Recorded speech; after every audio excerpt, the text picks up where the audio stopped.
ሰላም የዚህ ዩቲዩብ ቤተሰብ አባላት በሙሉ እንዴት ናችሁ? በተከታታይ ከጋብቻ ጋር በተገናኙ የተለያዩ ቪዲዮዎችን የለቀኩ ነው። በዚህ አጋጣሚ ሳብስክራይብ፣ ላይክ፣ ሼር ብታደርጉ ጠቃሚ የሆኑ መረጃዎችን ታገኛላችሁ እላለሁ። ወደ ሌሎች ሐሳቦች ልግባ ወይም ወደ ዛሬው ዋና ሐሳቤ ልግባ። ልጆች ከተወለዱ በኋላ ፍቅር እንዴት ማስቀጠል ይቻላል የሚል ርዕስ እንጠቀማለን ማለት ነው። በእኛ ሀገር እንደሚታወቀው ልጅ ከተወለደ በኋላ በረከት፣ የፍቅር ምክንያት አድርገን እንወስደዋለን። ነገር ግን በተለያዩ ጥናቶች እንደሚያሳዩት ወይም በሌላ ሀገራት ላይ ወይም በሌሎች ዓለማት ክፍል ላይ እንደሚያሳዩት ልጆች ከተወለዱ በኋላ ፍቅር እንደሚቀንስ እንዲሁም ደግሞ ትዳር ላይ ግጭት እንደሚከሰት ያሳያል። ስለዚህ እናንተ በተሞክራችሁ መንገድ እዩት። ተጨማሪ ደግሞ ከዓለም አቀፍ ተሞክሮ ጋር ለመተዋወቅም ይረዳችኋል ማለት ነው። ልጆች ከተወለዱ በኋላ ፍቅር እንዴት ማስቀጠል ይቻላል? ብዙ ቤተሰቦች የሚሰሩት ስህተት። ልጅ ከተወለደ በኋላ ትዳር ለምን ይቀየራል? ይህን ሳይጠይቁ የቀሩ ጥንዶች የሉም ማለት ይቻላል። አንዲት እናት ከመጀመሪያ ልጇ መወለድ ከ6 ወር በኋላ እንዲህ አለችኝ። ከዚህ በፊት ጓደኛሞች ነበርን፣ አሁን ግን አብረን የምንተዳደር የሥራ ባልደረቦች ሆነናል። ይህች ሴት ባሏን ትወዳዋለች፣ ልጇንም በጣም ትወዳለች። ግን አንድ ነገር ጠፍቷታል። እነሱ እንደ ጥንድ የነበራቸው ቅርርብ። ታዲያ ልጅ መውለድ የፍቅር መጨረሻ ነውን? በፍጹም አይደለም። ነገር ግን ሳይንስ የሚያስጠነቅቀን እውነታ ችላ ማለት አንችልም። ከ60% እስከ 67% የሚሆኑ ጥንዶች የመጀመሪያ ልጅ ከተወለደ በኋላ ባሉት 3 ዓመታት ውስጥ የጋብቻ እርካታቸው በከፍተኛ ሁኔታ ይቀንሳል። ጥያቄው ልጅ ከተወለደ በኋላ ፍቅር ይጠፋል ወይ ከሆነ አይደለም ነው። ጥያቄው ይህን አዲስ ምዕራፍ የተጓዝን ፍቅራችንን እንዴት እንንከባከዋለን የሚለው ነው። ዛሬ በሳይኮሎጂ፣ በነርቭ ሳይንስና በእውነተኛ ሕይወት ታሪኮች አማካኝነት መልሱን እንፈልጋለን። 1. የመጀመሪያውን እውነት፣ ልጅ መውለድ ለአንጎልም ለውጥ ነው። ወላጅ መሆን ስሜታዊ ብቻ ሳይሆን ኒውሮ ኬሚካላዊ ለውጥም ነው። እናትም ሆነ አባት አንጎላቸው ኦክሲቶሲን፣ ዶፓሚን እና ሌሎች ኬሚካሎችን በማፍለቅ ከሕፃኑ ጋር ጥልቅ ትስስር ይፈጥራሉ። ይህ አስደናቂ ነው። ነገር ግን አንድ ጎንዮሽ ጉዳት አለው። አንጎል ሀብቱን ሙሉ በሙሉ ለሕፃኑ ማዋል ሲጀምር ለትዳር ጓደኛው የሚመደበው ኬሚካላዊ ኃይል ሊቀንስ ይችላል። በዚህ ላይ እንቅልፍ ማጣት ሲጨመር ሁኔታው ይባባሳል።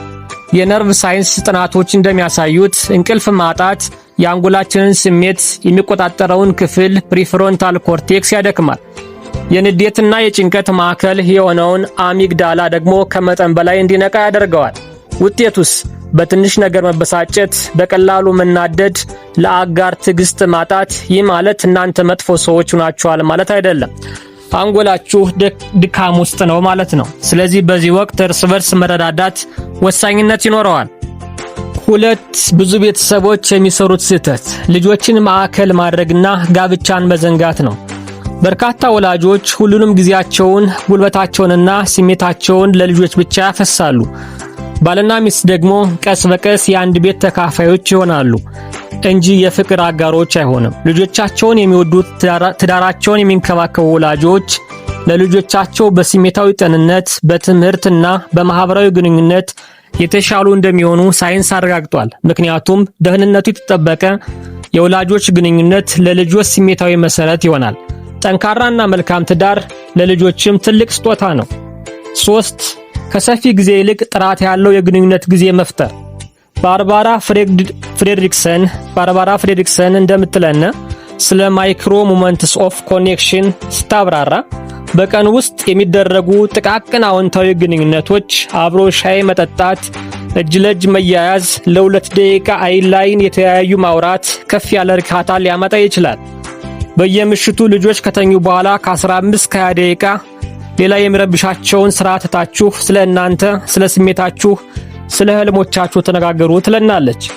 በየወር አንድ ጊዜ የትውስታ ወር ብላችሁ ሰይማችሁ የሚያስደስታችሁን ድርጊት ከውኑ። ራት አብሮ መብላት ሊሆን ይችላል፣ ፊልም ማየት ሊሆን ይችላል፣ ወክ ማድረግ ሊሆን ይችላል። 4. ስራን መከፋፈል የአእምሮ ሸክም ያወርዳል። አንድ ሰው ሁሉን ስራዎችን መሸከም ማለት የሕፃን እንክብካቤ፣ የቤት ስራና ሌሎች ኃላፊነቶችን ሲሸከም ድካሙ ከአካላዊ አልፎ ስሜታዊ ይሆናል። ይህ ደግሞ ሜንታል ሎድ ይባላል። ማለትም ሁሉም ነገር ማቀድ፣ ማስታወስ፣ ማስተባበር የሚያስከትለው ድብቅ ሸክም ነው። በ2019 የተደረገ አንድ ጥናት አሜሪካን ሶሺዮሎጂካል ሪቪው እንዳመለከተው እናቶች በአማካይ ከአባቶች በ3 እጥፍ የበለጠ የአእምሮዊ ሸክም ይሸከማሉ። ይህ ደግሞ ለትዳር ጓደኛቸው ያላቸውን ርህራሄ ሊቀንሰው ይችላል። ስለዚህ ኃላፊነቶችን በግልጽ መካፈል፣ የተሰጠን ሥራ በተገቢው መከወን፣ ከዛም እርስ በርስ አመሰግናለሁ መባባል ያስፈልጋል። ምስጋና ትንሽ ቃል ቢመስልም አንጎል ውስጥ ዶፓሚን እንዲለቀቅ ያደርጋል። ይህም መልካም ሥራን መከወን፣ መደጋገምን መፈለግ ያነሳሳል። 5 ፍጹም ወላጅ ለመሆን አለመሞከር። ፍጽምናን ማሳደድ ወደድክም ጭንቀት እና ለትዳር አጋር የሚሆን ኃይልን አንጠፍጥፎ መጠቀም ያመጣብናል። ስለዚህ አንዳንድ ጊዜ ልጆች ሲረበሹ ወይም ሲረብሹ እንዳላዩ ማለፍ፣ ተጨማሪ የጨዋታና የቴሌቪዥን ሰዓት መፍቀድ፣ ቤቱ ትንሽ ሲበታተን አካኪ ዘራፍ አለማለት አስፈላጊ ነው። የፍቅር ቋንቋን አለመርሳት። ጋሪ ቻፕማን 5 የፍቅር ቋንቋዎች የሚሏቸው አሉ። ልጆች ከመጡም በኋላ መተባበር አለባቸው። እነሱም 1 የምስጋና ቃላት፣ ዛሬ በጣም አስደናቂ ነበርክ ወይም ነበርሽ። 2 ጥራት ያለው ጊዜ፣ ረብሻ በሌለበት ቦታ አብሮ መቀመጥ። 3 አካላዊ ንክኪ፣ መተቃቀፍ፣ እጅ ለእጅ መያያዝ፣ ትከሻ መነካካት። 4 በድርጊት መግለጽ፣ ሻይ አዘጋጅቶ ማቅረብ፣ ሕፃኑን በየተራ መያዝ። 5 ስጦታዎች፣ ውድ መሆን አያስፈልግም፣ ትንሽ ማስታወሻ ወይንም ተወዳጅ ቸኮሌት ማምጣት። እነዚህን 5 የፍቅር ቃላት እንደየሰው መጠቀም አስፈላጊ ነው። አጋራችሁ የሚወደውን የፍቅር ቋንቋ እወቁና በየቀኑ አንድ ትንሽ ነገር በዚያ ዙሪያ ወይም በዚያ ቋንቋ ተናገሩ። ይህ የስሜታዊ ባንክ ሂሳባችሁን ያስቀጥላል። የመጀመሪያ ልጅ ከተወለደ በ3 ዓመታት ውስጥ 67% ጥንዶች የጋብቻ እርካታቸው ይቀንሳል። ይህንን የሚያልፉት ግን ከአዲሱ ሚና ጋር የሚዋሃዱ አድናቆትን የሚገላለጹና ጥራት ያለው የግንኙነት ጊዜ የሚፈጥሩ ጥንዶች ብቻ ናቸው። አንድ ሌሊት የሚበላሽ እንቅልፍ የስሜት መቆጣጠር ማዕከልን በ60% እንደሚቀንስ የ2019 ጥናት ኔቸር ኮሚኒኬሽን ያሳያል። ትዕግስት ማድረግ ግድ ይላል ማለት ነው። እናጠቃልለው። ልጅ መውለድ የፍቅር መጨረሻ ሳይሆን ወደ አዲስ መንገድ የሚወስደን በር ነው። ነገር ግን ያ በር ሊከፈት የሚችለው ሆነ ብለን ስንሰራበት ብቻ ነው። ጋብቻችሁን ከልጆች ቀጥሎ ሁለተኛ አታድርጉት። ከልጆች ጋር እኩል ተንከባከቡት። ቀኖች የሚያዝሉና የሚያደክሙ ቢሆን እንኳ ለ15 ደቂቃ ልብን ከፍቶ ማውራት አስፈላጊ ነው። መመሰጋገን፣ መደናነቅ በየቀኑ መከወን ይገባናል።